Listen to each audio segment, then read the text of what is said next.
ኤሪሳት ውሽጢ ሃገርና ዘሎ ህዝብና እኩል እዋናዊ ሓበሬታ ምስናቕን ናይ ኤሪሳት ቀጻልነት ንኸነውሕዝ ናይ ኩልና ሃገራዊ ሓላፍነት እዩ። ኤሪሳት ብዘይናትኩም ደገፍ ወትሩ ብሓደጋ እያ። ንኤሪሳት ወርሓዊ ኹም ካልእ ገንዘባዊ ሓገዝ ንምብርካት በዞም ኣብ ታሕቲ ተጠቒሶም ዘለዉ ክትጥቀሙ ትኽእሉ ኢኹም። ንእትገብሩልና ገንዘባዊ ሓገዝ ብሽም እቲ ኣፉ ተዓቢሱ ዘሎ ህዝብና ልባዊ ምስጋና ነቕርበልኩም። ኢንተርኔት ከም መሰረታዊ ትሕተ ቅርፂ ዓለማዊ ርክብ ከም መሳለጥያ ንግዲ ማኣዲ ትምህርትን መሰበ ምህዞን ኮይኑ የገልግል ኣሎ። ብኢሜይል ማሕበራዊ መራኸቢታት ብቪድዮ ፃውዒታት ቅጽበታዊ መልእኽትን ዝገብር ርክብ ሰውራ ብምምጻእ ቅጽበታዊ ዓለማዊ ምትእስሳርን ኣብ ርሕቐት ስድራቤታዊ ርክብን የኽእል እዩ ኣገልግሎት ኢንተርኔት። መኽፋት ዜናን ማሕበራዊ መራኸቢታትን ንህዝባዊ ምልዕዓልን ባህላዊ ምልውዋጥን ዝያዳ የዕብዮ። ናይ ኦንላይን ትምህርቲ መድረኻት ብፍላይ ኣብ ርሑቕ ከባቢታት ኣዝዩ ኣገዳሲ ዝኾነ ብተመጣጣኒ ዋጋ ትምህርትን ናይ ርሕቐት ዓውደ ትምህርትታትን ክህብ እንከሎ ኣገልግሎት ጥዕናን ጸጋታት መንግስትን ድማ ዝያዳ ተበጻሒ ክኸውን ይሕግዝ። ካብ ብኢንተርኔት ምዕዳግን ባንክን ክሳብ መዘናግዒ ምዝርጋሕ ኢንተርኔት ንመደባት የመሓይሽ ዳርጋ ክልተ ሲሶ ህዝቢ ዓለም መዓልታዊ ህይወቱ ኣብኡ ከም ዝምርኮስ ይንገር። ልዑል ፍጥነት ዘለዎ ምብጻሕ ነዞም ንጥፈታት ዝኸውን ስሉጥ ምትሕልላፍ ሓበሬታ ወይ ድማ ዳታ የረጋግጽ። ኢንተርኔት ኣገልግሎት ዲጂታላዊ ንጥፈታት ንግዲ የቃላጥፍ፣ ንሚልዮናት ድማ ስራሕ ዕድል ዝፈጥርን እዩ። ንኣሽቱ ትካላት ንግዲ ናብ ዕዳጋታት ከም ክላውድ ኮምፒውቲንግ ዝኣመሰሉ መሳርሒታትን ናይ ኣፍራይነት ሶፍትዌር ተበጻሕነት ብምርካብ ወፃኢታት ብምንካይን ምህዞታት የዕብዩን። ኣብ መላእ ዓለም ክሳብ መወዳእታ 2025 ኣስታት 5.56 ቢልዮን ተጠቀምቲ ኢንተርኔት ከም ዘለዉ ይንገር። እዚ ድማ 67.9 ሚእታዊት ዓለማዊ መጠን ምእታው ዝውክል ኮይኑ ቀጻሊ ዕቤት እቲ ዓውዲ ምዃኑ ይንገር። ኣብ ቀጻሊ ኣብ ጽላት ሰብ ዝሰርሖ ብልሒ ኣርቲፊሻል ኢንተለጀንስ ኤኣይ ን5 ወለዶ 5ጂን ምዕባለ ክህሉ ትጽቢት ይግበር። ዓለም ለኻዊ ትራፊክ ኢንተርኔት ኣብ 2025 ጥራይ ብ19 ሚእታዊት ወሲኹ። እዚ ድማ ብኸም በዓል ጉግልን ፌስቡክን ዝኣመሰሉ ኣገልግሎታት ብዓቢኡ ዝተገብረ ምዃኑ ይግለጽ። ብዞባ ኸፊልና ድማ እንተርኢና መጠን ዝርግሐ ሰሜን ኤውሮፓ ይመራሕ። ከም በዓል ስዑዲ ዓረብ፣ ኢማራትን ባሕሬንን ዝኣመሰለ ሃገራት ድማ ዳርጋ 100 ሚእታዊት ተጠቃምነት ኢንተርኔት ዘለዎን ሃገራት ብምዃነን ኣብ ቅድሚት ተሰሪዐን ኣለዋ። ብድሆታት ኢንተርኔት ይቕጽል ኣሎ። 2.63 ቢልዮን ሰባት ገና ካብ መስመር ኢንተርኔት ወፃኢ ኮይኖም ኣለዉ። ብቐንዱ ድማ ኣብ ዘይማዕበለ ሃገራት እዮም ዝርከቡ። ፍጥነት ዘንቀሳቐስን ተንቀሳቓሲ ሞባይልን ፊክስድ ኤንድ ሞባይል ኢንተርኔት ኣዝዩ ዝተፈላለየ ኮይኑ መራሕቲ ወርሓዊ ብመንገዲ ከም ፍጥነት ፈተነታት ዝኣመሰሉ ዓለማዊ መዐቀኒታት ይከታተሉ። ኣብ ገጠራትን ትሑት ኣገልግሎት ዝረኽቡ ከባቢታትን ተበጻሕነት ንምዕባይ ይስራሕ ኣሎ።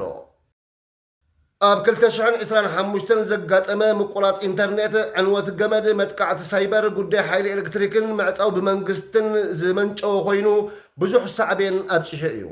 ኣብ 2025 ልዕሊ 240 ሚልዮን ሓደስቲ ተጠቀምቲ ኢንተርኔት ብምውሳኽ ምትእስሳር ንዓበየ ይኸይድ ኣሎ። ኣፍሪቃ ኣብ መወዳእታ 2025 ዝነበረ ናይ ኢንተርኔት መልክዕ ርጉዕ ዕቤት ዘርኢ ኮይኑ ምትእትታው ኣብ መላእ ኣህጉር ኣስታት 55 ሚእታዊት ይበጽሕ። እዚ ድማ ሞባይል ብሮድባንድ ምስፍሕፋሕ ዘማእኸለ እዩ። ኣብ ገጠራትን ብተመጣጣኒ ዋጋን ርኡይ ክፍተት እኳ እንተሃለወ ካብ 600 ክሳብ 700 ሚልዮን ሰባት ኣብ ምጥቃም ኣገልግሎት ኢንተርኔት ይርከቡ። ኣብ መላእ ኣፍሪቃ ብማእኸላይ ገምጋም ምትእትታው ኢንተርኔት 50 ሚእታዊት ኮይኑ ሞሮኮ 91 ሚእታዊት፣ ኬንያ ኣስታት 80 ሚእታዊት፣ ደቡብ ኣፍሪቃ ድማ ዳርጋ 75 ሚእታዊት ብምምዝጋብ ኣብ ቅድሚት ይርከባ። ናይጀርያ ልዕሊ 100 ሚልዮን ተጠቀምቲ ዘለውዋ ኮይኖም ኣስታት 65 ሚእታዊት ምእታው ክህልዋ እንከሎ ኢትዮጵያ ድማ 57 ሚልዮን ተጠቀምቲ ኢንተርኔት ከም ዘለውዋ ትገልጽ። እዚ ድማ ኣስታት 50 ሚእታዊት ካብ ህዝባ ምዃኑ እዩ። ኤርትራ ኣብ ተበጻሕነት ኢንተርኔት ኣዝያ ድሒራ ትርከብ። ሞባይል ኢንተርኔት ብስሩዕን ንህዝቢ ዝወሃብ ኣገልግሎት ስለ ዘይብላን ኣብ ብዙሕ ወፃኢታት ዝሓትት ኢንተርኔት ካፌ ዋይፋይ ምጽጋዕን ምእታው ትሕቲ 5 ሚእታዊት ከም ዝኾነ ይንገር። ኣብ ኤርትራ ኣሽምባይዶ ኣገልግሎት ኢንተርኔት ደይ መደይ ተባሂሉ ዝተኸልከለ ካልኦት ማሕበራውን ቁጠባውን ንጥፈታት ከም ፖለቲካዊ ምንቅስቓስ ተራእየን ዕቱብ ቁፅፅርን ክልከላን ከም ዝግበረሉ ምስጢር ኣደባባይ እዩ። ኣብ ኣፍሪቃ ሞባይል ኔትወርክታት ዝዓብለሉ ኮይኖም ፋይበር ኦፕቲክ ምስፍሕፋሕ ዝያዳ ይስራሓሉ ኣሎ። 1.2 ሚእታዊት ጥራሕ ካብ ኣፍሪቃውያን ተጠቀምቲ 5G ምዃኖም ይንገር። እዚ ድማ ካብቲ ዓለማዊ 20 ሚእታዊት ኣዝዩ ትሑት ኮይኑ 710 ሚልዮን ኣብ ዝተሸፈነ ከባቢታት ክሳዕ ሕጂ ብሰንኪ ወፃኢታት መሳርሒታትን ክፍተት ክእለትን ካብ መስመር ወፃኢ ኮይኖም ኣለው። ኣብ መጻኢ ዝግበር ምዝገባ 5G 5 ወለዶ ክሳዕ 2029 427 ሚልዮን 25 ሚእታዊት ክበፅሕ ትፅቢት ይግበር። ኣብ መላእ ኣህጉር ብዝሓሰረ ወፃኢታት መሳርሒታት ቴክኖሎጂ ሳተላይትን ህዝባዊ ዋይፋይን ኣቢሉ ኣብ 2030 ምእታው ካብ 65 ክሳብ 70 ሚእታዊት ክበፅሕ ትፅቢት ይግበር። ዋጋ ኢንተርኔት ልዑል ኮይኑ ይቕፅል ኣሎ። ምትእስሳር ገጠራት ድማ ከም ሳተላይትን ጽኑዕ ገመድ ኣልቦ ኣገልግሎትን ዝኣመሰሉ ምህዞታት ይጠልብ። ኣብ ኤርትራ ተጠቃምነትን ተበጻሕነትን ኣብ ከመይ ኩነታት ኣሎ ንዝብል ሓታት ድማ ሓፂር መብርሂ ምርኣይ ከድልየና እዩ። ኣብ ኤርትራ እቲ ፈላማይ ተበጻሕነት ኢንተርኔት ኣብ 2000 ከም ዝኾነ መዛግብቲ ይሕብሩ። እቲ ኣገልግሎት ብኣዝዩ ውሱን ባንድዊድዝ እዩ ጀሚሩ። ካብ ኣስታት ፍርቂ ሜጋባይት ዳውንሊንክን 40 ሜጋባይት ኣፕሊንክን ኣቢሉ እዩ ጀሚሩ።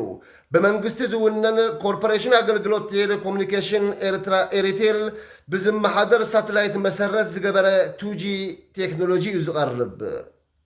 ካብቲ ኣቐዲሙ ዝነበረ ኣገልግሎት ቴሌኮሙኒኬሽን ኤርትራ TSE ኣብ 2003 ዳግመ ውደባ ዝገበረት ኤሪቴል ኣብ ኩሉ ኣገልግሎታት ቴሌኮም እንተላይ ኣብ ኢንተርኔት ሙሉእ ዕብለላ ወይ ድማ ሞኖፖል ብምሓዝ ናብ ብሕቲ ወሃቢ ኣገልግሎት ኢንተርኔት ISP ወይ ከዓ ተበጻሕነት ዘይብሉ ኮይኑ ይቕፅል ኣሎ። ዕቤትን ምእታውን ኢንተርኔት ብደረጃ ዓለም ካብቶም ዝተሓተ ኮይኑ ይቕፅል ኣሎ። ኣብ መጀመርታ 2025 ካብ ኣስታት 3.7 ሚልዮን ዝግመት ህዝቢ ኤርትራ ኣስታት 20 ሚእታዊት ወይ 714,000 ተጠቀምቲ ኣገልግሎት ኢንተርኔት በፂሑ ከም ዘሎ ይሕበር እዩ። እዚ ድማ ካብ ዝሓለፉ ዓመታት ቁርብ ወሰኽ ኣርእዩ ግን ገና ብዙሕ ዝተርፎ ነገር ኣሎ። ኣብ ኤርትራ ኣስታት 42 ሳይበር ካፌታት ተኸፊተን መብዛሕትአን ኣብ ከተማታት ኣስመራን ባፅዐን እየን ተደኲነን ዝርከባ ዘለዋ። ኣብ ገዛ ምእታው ግን ሳሕትን ብኸቢድ መስራሓትን መሓለኻታትን ዝተገደበ እዩ። ኣብ 2012 ቁፅሪ ተጠቀምቲ 48,692 ጥራይ 8 ሚእታዊት ካብ ህዝቢ ኮይኑ ንዓሰርተታት ዓመታት ዝቐፀለ ውሕድ ምስፍሕፋሕ ዘመላኽት እዩ። ኣብ ኤርትራ ዘሎ ስርዓት ምቁፅፃርን ሳንሱርን ብፅኑዕ የተግብር። ወሳኒ መርበባት ዲያስፖራ ዩቲብን ካልኦት ትሕዝቶታትን ይዓግት። ባዕልኻ ንባዕልኻ ዝግበር ምመያ ርእሰ ሳንሱር ድማ የስፋሕፍሕ። ስግኣት ናዕብታት ብፍላይ ድሕሪ ጽድያ ዓረብ ስፕሪንግ ኣብ 2011 ውጥን ሞባይል ኢንተርኔት ንኽስረዝ ንጸጥታ ካብ ምትእስሳር ንላዕሊ ቀዳምነት ንኽወሃቦን ምኽንያት ኮይኑ ኤርትራ ዋላ እኳ ኣብ ገባግም ባሕሪ እንተሃለወት ናይ ሳብማሪን ፋይበር ኦፕቲክ ገመድ ስለ ዘይብላ በቲ ብኤርቴል ዝከታተሎ ኣፍ ደገ ዝመሓላለፈ ሳተላይት መራኸቢታት ጥራይ ብምጽጋዕ ዲጂታላዊ ክፍተት ዘለዋ ኮይና ሰሜን ኮርያ ኣፍሪቃ ዝብል ስያሜታት ረኺባ ኣላ። ኤርትራ ኣብ ሕዳር 2000 ንፈለማ እዋን ሙሉእ ምትእስሳር ኢንተርኔት TCP IP ብምምስራት ናይ መወዳእታ ኣፍሪቃዊት ሃገር ናብ ኢንተርኔት ዝኣተወት ሃገር ኮይና ኣላ።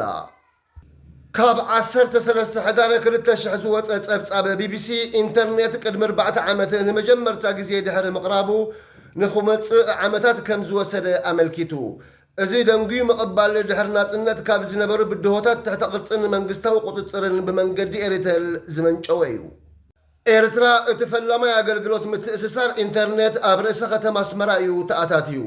በቲ ብመንግስቲ ዝውነን ኮርፖሬሽን ቴሌኮሙኒኬሽን ኤርትራ ኤሪቴል እዩ ጀሚሩ። ምጅማር ኣስመራ ካብ ግዜ መግዛእቲ ብዝነበሮ ትሕተ ቅርጽን ከም ፖለቲካዊ ማእኸል ብዘለዋ ተራን ከም ቀዳማይ ማእኸል ኮይና ኣገልጊላ። ቀዳሞት ኣገልግሎታት ኣብ ኣስመራ ኣብ ዝርከባ ሳይበር ካፌታትን ትካላትን ጥራይ ዝተሓፅረ ኮይኑ ኣብ ገዛ ምእታው ኣይፍቀድን ነይሩ። ኤርትራ ብቐንዱ ንመንግስቲ ኣብ ልዕሊ ወሓዚ ሓበሬታ ጽኑዕ ቁፅጥር ንምሕላውን ተቃውሞን ንምክልኻልን ንሞባይል ኢንተርኔት ትድርት ስክፍታታት ሃገራዊ ድሕነትን ማሕበራዊ ምርግጋእን ብምጥቃስ እቲ መብዛሕትኡ ግዜ ምስ ሰሜን ኮርያ ዝወዳደር ምልካዊ ስርዓት ብመንግስቲ ዝውነን ኤሪቴል ኣቢሉ ንቴሌኮሙኒኬሽን ሞኖፖሊ ብምሓዝ ኣብ ወፃኢ ሃገራት ንዝርከቡ ነፃ መራኸቢ ብዙሃንን ድምፅታት ተቃውምትን ምቅላዕ ንምድራት ሞባይል ዳታ ይዓግት ፖለቲካዊ ምቁፅፃር መንግስቲ ማሕበራዊ መራኸቢታት ንዓቢ ኣብ ምልዓዓል ክፃወቶ ዝኽእል ኣበርክቶ ከም ዘለዎ ይሰግእ እዚ ድማ ድሕሪ ናዕቢ ፅድያ ዓረብ ኣብ 2011 ዝተረኣየ ኮይኑ ናይ ደገ ውዲታት ንምፍሻል ምስ ሓደ ደቡብ ኣፍሪቃዊ ትካል ሞባይል ኢንተርኔት ንምስራሕ ዝነበረ መደብ ተሰሪዙ ምኽንያት ሃገራዊ ድሕነት ሰብ መዚ ነቲ ገደባት ካብ ስግኣት ጸጥታን ባህላዊ ምሕደራን ካብ ናይ ወፃኢ ጽልዋታት እንተላይ ፕሮፓጋንዳን ኩናት ሚድያን ዝከላኸል ምዃኑ የመኽንዩ ግዴታዊ ወተሃደራዊ ኣገልግሎትን ናጽነታት ዝያዳ ዝድረት ኮይኑ ኣብ ኣስመራ ዝርከባ ኢንተርኔት ካፌታት ዝከታተለሉን ሲም ካርድታት ሬሽና ዝወሃባሉን ቁፅፅር ዝግበረሉን ሃዋሁ የደልድል ቁጠባዊ ረቑዓይታት ልዑል ክፍሊት ካፌ ኣብ ሰዓት ኣስታት 100 ናቕፋ ኣብ ትሑት እቶት ዘለዎ ሃገር ንመብዛሕትኦም ምብፃሕ ዘይከኣል ይገብሮ እዚ ድማ ተነፅሎ የጋድዶ ጎኒ ጎኒ ፖለቲካ ግን ከም ዘይቀጥታዊ ዕንቅፋት ኮይኑ የገልግል ከምቲ ኣብ ኤርትራ ዝረአ ድኹም ዝርግሐ ወይ ዘይምህላው ኢንተርኔት ንህዝቢ ካብ ዓለማዊ ዕድላትን ጸጋታትን ብምንጻል ንቁጠባዊ ዕቤት ትምህርትን ማሕበራዊ ምትእስሳርን ኣዝዩ ይዕንቅፎ ሞባይል ዳታ ውሱን ዋጋ ዝሓትትን ክትትል ዝግበረሉ ካፌን ዋይፋይን ስለዘየለ ዜጋታት ድኽነትን ምቁፅፃር መንግስትን ዘጋድድ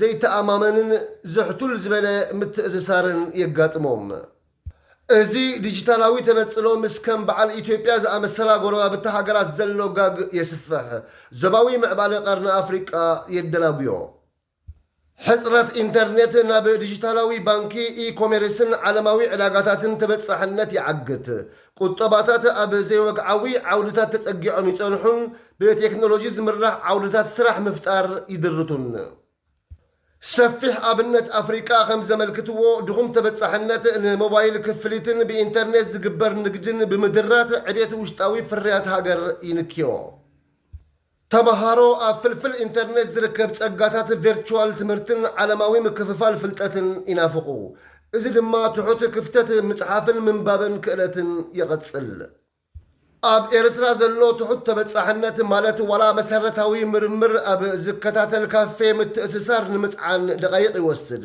ኣካዳምያዊ ምዕባለ ይድርት ብዘይ ማሕበራዊ መራኸቢታት ወይ ናይ መልእኽቲ መተግበርያታት ውልቃውን ሞያውን መርበባት ኣብ ከባቢኦም ኮይኖም ይቕፅሉ እዚ ድማ ተነፅሎን ጉጉይ ሓበሬታን ይዕብዮ ኤርትራውያን ኣብ ካፌታት መንግስታዊ ምክትታል ኩሉ ግዜ ኣብ ስግኣት ኮይኖም ክጥቀሙ ይገብሮም ናፃ ሓሳብካ ምግላፅን ዜና ወይ ሓበሬታ ጥዕና ምርካብን ተስፋ ይቑርፅ ድኹም ትሕተ ቅርፂ ዘየተኣማምን ሓይሊ ኤሌክትሪክን ናብ ገዛ ዘይምብፃሕን ማእኸላት ማሕበረሰብ ወይ ዕቤት ቱሪዝምን ይኽልክል ብሓፈሻ ከም ኤርትራ ዝኣመሰላ ሃገራት ካብ ዓለማዊ ቁጠባ ብምዕፃው ምንካይ ድኽነትን ምፅዋርን የዝሕሎ ኣብዚ ቀረባ ዝወፀ ሓበሬታ ከም ዘመላኽቶ ኣብ 2025 ሰፊሕ ምቁርራፅ ኢንተርኔት ኣብ ልዕሊ ሚልዮናት ሰባት ሃስያ ከም ዘብፅሐ ዘመላኽት እዩ እዚ ድማ ብዕለት 10 ናሓሰ 2025 ዘ ታይምስ ኦፍ ኢንድያን ኣብ ጉዳይ ኤርትራ ዝዘርግሖ ፅሑፍ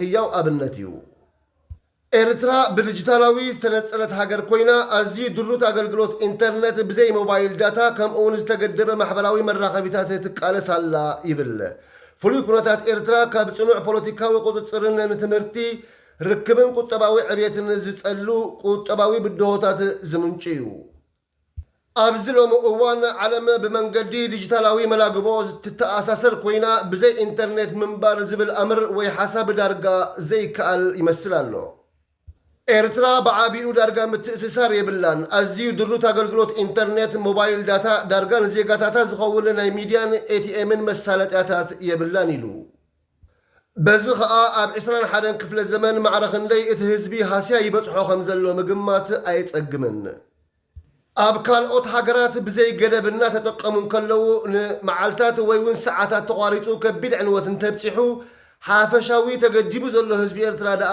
ማዕረኽ እንደይ ዕንወት ይበፅሖ ከም ዘሎ ምግማቱ እናባኹም ንገድፎ እዚ ሕፅረት ንትምህርቲ ርክብን ቁጠባዊ ዕብየትን ዝዕንቅፍ ኮይኑ ንዲጂታላዊ ዋኒንን ዓለማዊ ምትእስሳርን የደናጉዮ ካብ 2025 ዝወፁ ጸብጻባት ከም ዘመላኽትዎ ኤርትራ ኣብ መንጎ ኣህዛብ ብፍሉይ ምትእስሳር ከም ዘቋረፀት ዘረጋግፁ እዮም እሞ ደኣ ኣብ ጉዳይ ኣገልግሎት ኢንተርኔትን ኤርትራ ዘላቶ ህልው ኩነታትን እንተላይ ጥቕምን ኣድላይነትን ኢንተርኔት ብመጠኑ ተሰዊጥኩም ክኸውን ተስፋ ንገብር ንስኹም ወይ ድማ ንስኽን ተመክሮኹምን ኣፍልጦኹምን በቲ ልሙድ ኣድራሻና info@erisat.org ኢልኩም ጽሓፉልና ኢኹም ነዚ ጽሑፍ እንተፈቲኹሞ ላይክ ናብ ኩሉ ክባጻሕ ድማ ሸር በልዎ ኢኹም ሰላም